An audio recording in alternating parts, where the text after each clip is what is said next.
You ever notice that like everyone else is in their right outfit? Well, okay, Murray's not either, but everyone else is in the right outfit. But Murray doesn't have his red thing on, and Bentley has. Well, he has headphones on. That's the only difference. But okay, he also doesn't have the hat on. Disregard that statement. Hey, folks. We're back. It's been so long that it's been like a week. Anyway, so last time, well, this is the part 2 of the I'm not doing this. Yep. So anyway, don't you love that drifting on these old PS2 controllers?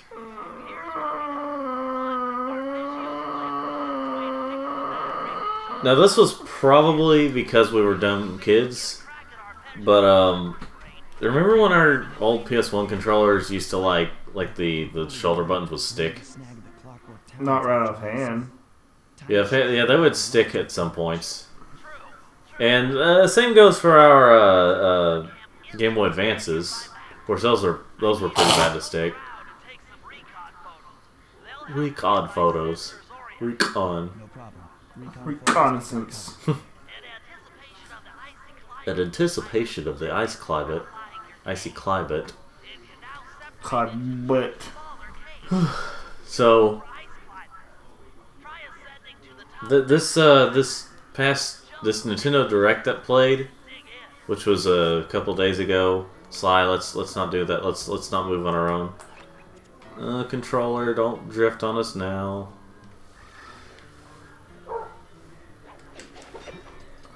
Dang it, controller! It's drifting on me.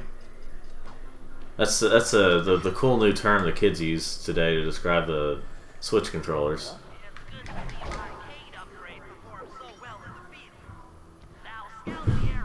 Anyway.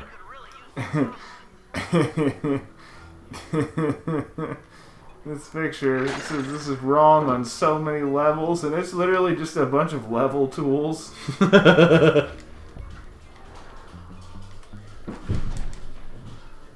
Porta potty. Or whatever you call it in Canada. I don't know, something about maple syrup. Yeah, maple syrup brand porta potty. No! Canadian Daffy. You know. Canadian Daffy. You're despicable, eh? And you're just despicable. So, anyone else ever notice this ice right here? I just now noticed what? Oh no, I was laughing at what you said. Let's see here. So, yeah. There we go. What about whenever you get hurt? At least in the first game, I think in this one too, is like whenever he gets smushed over, so he's like, rah, or something. Rah, Rah. Brah. bear, bear. More bears? Grizzle face. Here's in the Great White North. Grizzle. Grizzle. Did you go to that concert last night? No. No. I was tired. It was tarred. I stayed home and I watched some Dragon Ball Z Abridged. Cool. And I read some Lord of the Rings. I decided to finally read the Lord of the Rings books. Lore of the Lord of the Rings.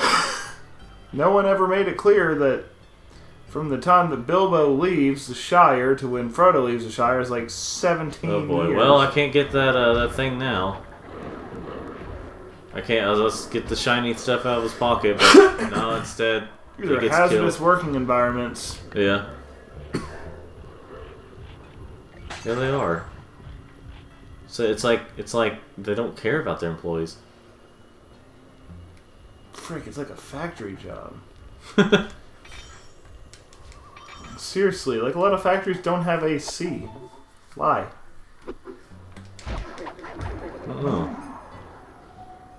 They really need to factory that stuff in. I don't know.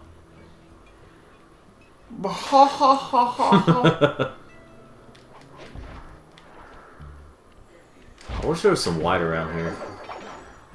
Like some snow or something. Whites and bright blues and stuff. Is darker snow.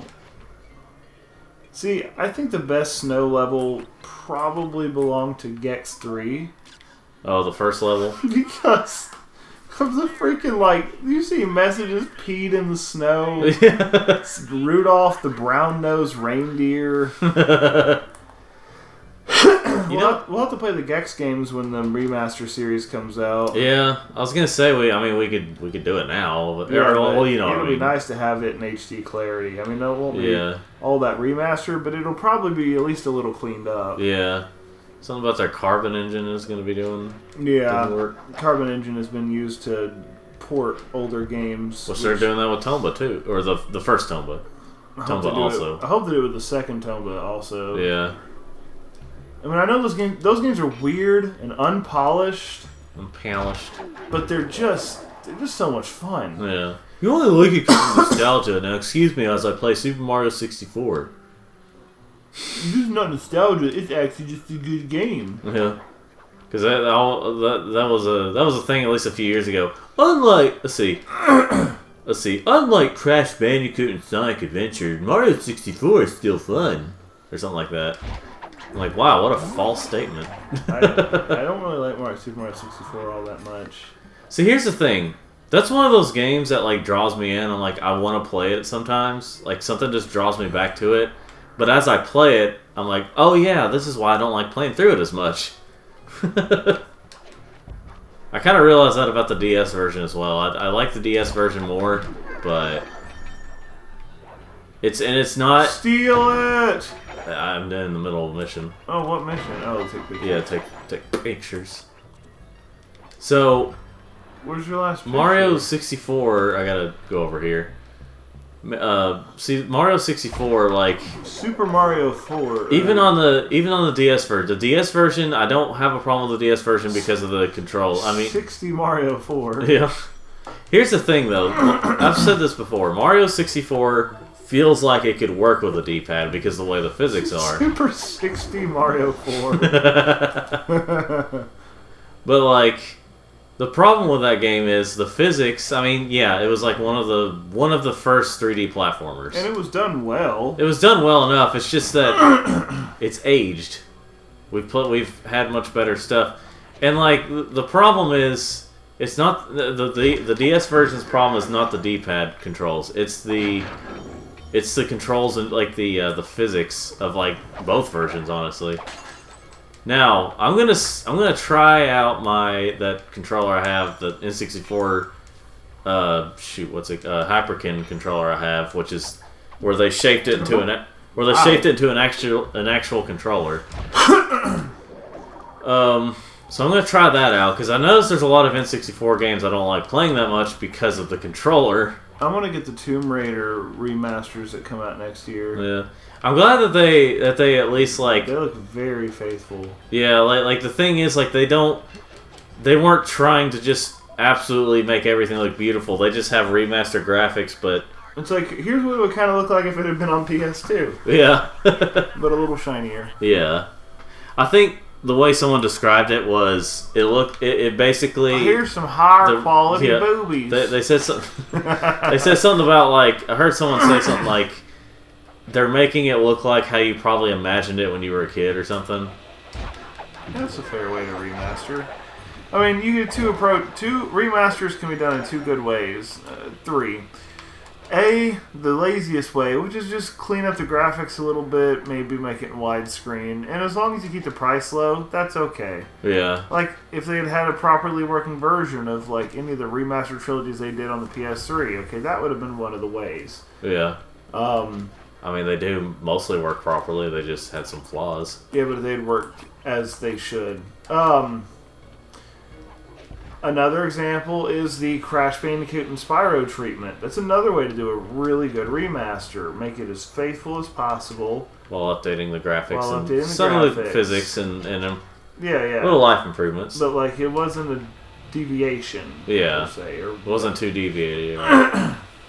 And then you've got what they're doing with Tomb Raider, which is just keep it a lot like it was, make it look a little better, and... You know, that's about it. And you can toggle between. I guess it's I guess kind of like that, and I guess really the way they did it was Halo Anniversary Edition. I was about to mention that. That's probably the first one that did it. Yeah. I wonder if they never did have a Halo 3 anniversary. I guess there wasn't really going to be. There wasn't that much time. Yeah. Because Halo Anniversary came out like 2010. Well, Halo Anniversary, the first Halo Anniversary came out in 2011 because but then original Halo 2 didn't get that treatment until Halo Master Chief Collection. Yeah, Master Chief Collection. I was about to say Halo 3. I mean, it came out in 2007 and 17. They could have done it, but I guess there wouldn't really be much of a point. That wasn't their goal. I mean, they could have at least had some sort of add-on or something to Master Chief Collection in that year or something. You know, where you have a. I mean, again, it may not have been worth doing, but like, you know, just something. I'm furious about it, basically. Oh shoot! I need to go over there. I forgot. Hey, Bentley told me where to go, and I wasn't paying attention and stuff. But I'm gonna get mad at the game anyway for not telling me where to go. I'm gonna be Aaron Hansen about it. Hello. Or do like Rolf. Hello. Hello. Yeah.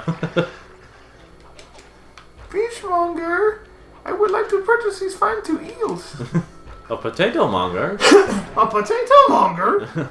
So going back to Mario 64. Rolf will be a barber. So going back to Mario 64, like it's seriously the physics. Like in the first few levels it's not that bad. You kind of get used to them, but then you get to these levels that once you have a little more precise. Then once you have way more like precise platforming and early 3D games in general, platformers that was not all that great, but still like Mario 64 really hasn't aged all that well in terms of the physics and stuff. Whereas Crash Bandicoot, the original, it's stupid hard if you don't know what you're doing, and it can still be stupid hard if you're trying to get all the gems. But it's still fun to play, which you wouldn't really think that what's basically a side scroller on its side. You know, you wouldn't really. It almost sounds boring, but when you actually get around to playing it, it's actually pretty fun. Where it's like it's got 3D movement, but like it's essentially a side scroller, as they codenamed it, Sonic's ass game. I mean, that is what they codenamed it.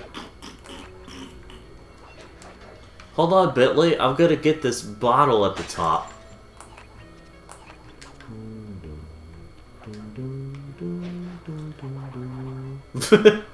Well, I wasted my time going up there. Like there's nothing up there? I don't. Well, I was supposed to go through there on the bottom.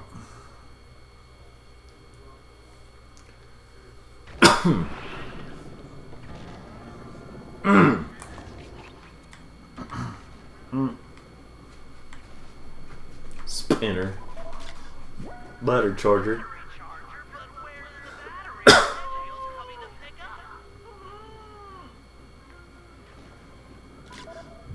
Wow.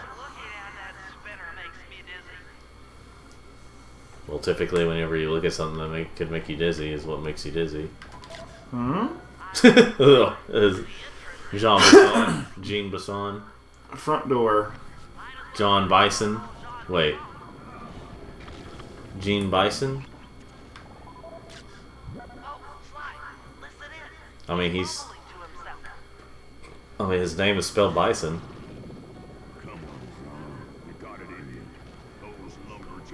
His son is in both boys and girls. Who? His son. He's got a bison. Shut up.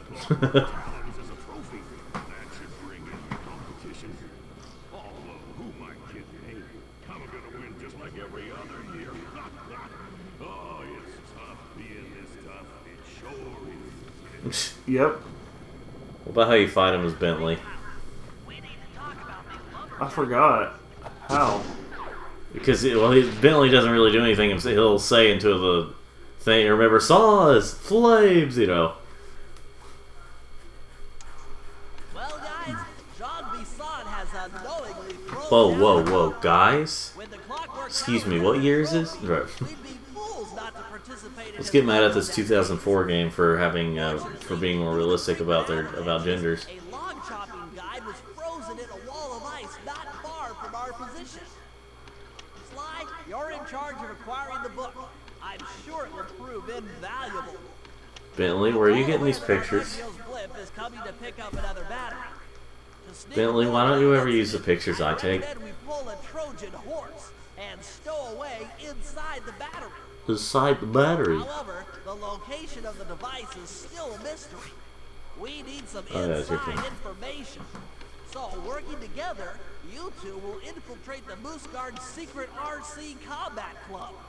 Those guys all work in the lighthouse. If you win the battle, I'm sure they'll talk. This has gone so off the rails. John Bisson's You had to infiltrate an RC club with a bunch of moose guards at a logging camp? Why not? them into a sensor array. It's a challenging set of tasks. I wonder how Lives on its way. Mr. Canadian Guy A feels about it. Mr. Aaron. His name is Aaron. Aaron. Aaron? Yeah. Aaron. What about an Italian Canadian? Hey. Oh. E. You gotta search around for some K-oins first. I didn't know you could control this game with the D-pad. Oh yeah, you can control this game with the D-pad. It's uncomfortable. Honestly, I don't know what it is, but only side-scrollers feel comfortable with a D-pad. Like, everything else is better done with a joystick. Well, when you got games like Crash Bandicoot, where it's a hallway-like design, it actually works well with the in more precise areas. It works well with using the D-pad. But like I said, Crash Bandicoot is essentially a side scroller on its side, and then sometimes actually a side scroller. Which again, I feel like they've done a better job. But I feel like it does a better job than the boost formula in Sonic. I didn't like that. I'm suing that log. Oh yeah, did you trade in the stuff I got? Yeah. No.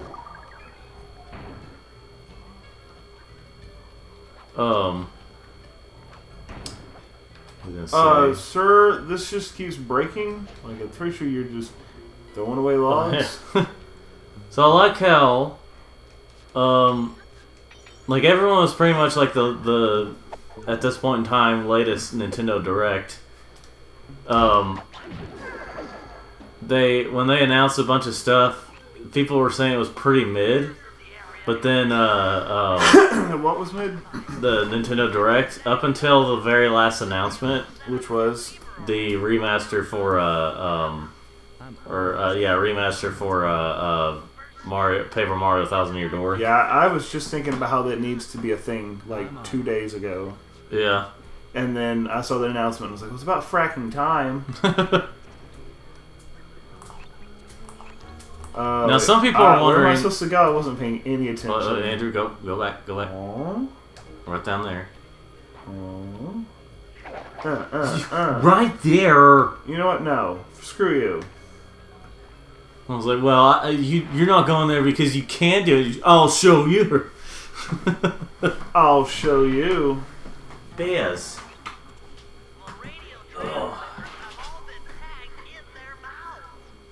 In their bowels. Mouths. Where'd my glasses go? Oh, they're right there. Yeah. Oh, Bez. Bear. Don't step on the ice. Oh. Yeah, you can't step on the It's ice. a little hard to see at this angle. Oh. Oh. Is it going? Oh. Yeah. It's like.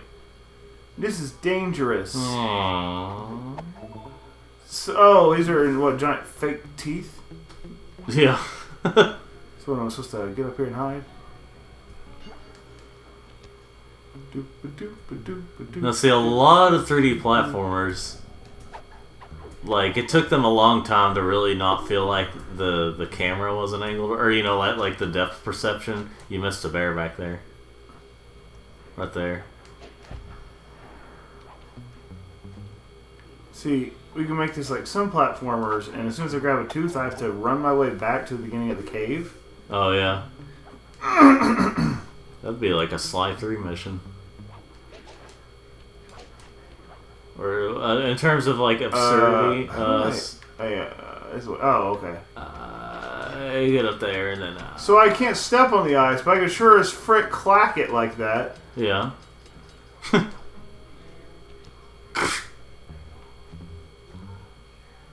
Well, we're starting to get in the cold... Well, getting there. We're still in summer right now. But we're getting to the colder I think we're getting our fake fall right now, and it'll warm back up for a little bit. Yeah. Because we always get seasons. We have Tennessee weather.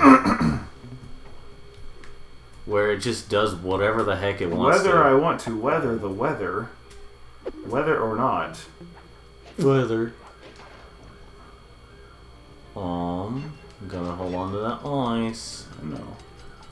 Trying to see if I get closer to it before I do it. Okay. Hi. Hi, Cooper.